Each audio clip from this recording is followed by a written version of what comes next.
Dear friends, can one incident change the course of your lives? The answer is yes. In this week's portion, we read about Joseph and his brothers, who had a very rocky relationship, and his brothers did not get along with him. They were jealous of him to the point that they ended up selling him as a slave to Egypt. In Egypt, once he was brought into the household of Potiphar, his wife made his life very difficult to the point that she put him into prison. Here is a lonely Joseph at 18 years old, in a foreign land, in prison, without a soul knowing who he is, with no hope of ever getting out. 10 years he's in prison, and then one day, the baker and butler of Pharaoh, who were just thrown into prison, Joseph notices one morning, while he passed by them, that their faces were a little down and sad. And he asked them, "Brothers, why do you look different today and sadder than usual?" And they shared with him that they both had a dream which they did not understand its interpretation. And they shared their dream with Joseph, and Joseph interpreted that the butler would be taken back into his post in 3 days, and the baker will be taken to be hung in 3 days. And Joseph begged the butler, "Please, let Pharaoh know there's a Jewish lad in prison for no reason and no crime. Perhaps he can help me."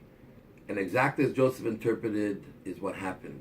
And 3 days later, the butler's back in his post, the baker was hung, and yet it took 2 years. But the butler told Pharaoh, when Pharaoh had his dream, that he could not interpret, that I have the right person for you. Joseph was taken out of prison and begun his rise to become the prime minister of Egypt. Here we see a powerful lesson. Joseph, a young man, totally alone in the world, had every reason to be miserable, upset, and angry, but yet was able to notice a little difference in someone's demeanor. And that little difference, by noticing it, Joseph rose to the top to become the prime minister. And this is a very important lesson for us as well. In life, sometimes we get very self-absorbed in our own problems and stresses and issues that we don't notice what is going on around us. We don't even notice our loved ones sometimes, our children, the little change in their demeanor, where they need us to be there for them and to notice and not wait to be asked and called on. And this is what Joseph teaches us, that we should never be self-absorbed in our problems, but always be there and attentive to others around us, the close ones especially. And Rabbi Lev Yitzchak of Berditchev told how he learned the true lesson of Ahavat Yisrael, love of a fellow Jew, from 2 Russian peasants. And he was once walking in his town and passed by a bar, and he heard 2 peasants that were shouting at each other, obviously inebriated, and one of them said to the other, "Ivan, I love you with my heart and my soul." And Ivan turns to his friend, he says, "Misha, you really love me?" He says, "Yes, I do." So he says, "Please, tell me, what is bothering me?" So Misha says, "Ivan, how can I tell you what's bothering you if you don't share with me your inner feelings?" To which Ivan responds, "If you really loved me, you would notice a long time ago that there are things that bother me." And this is true friendship.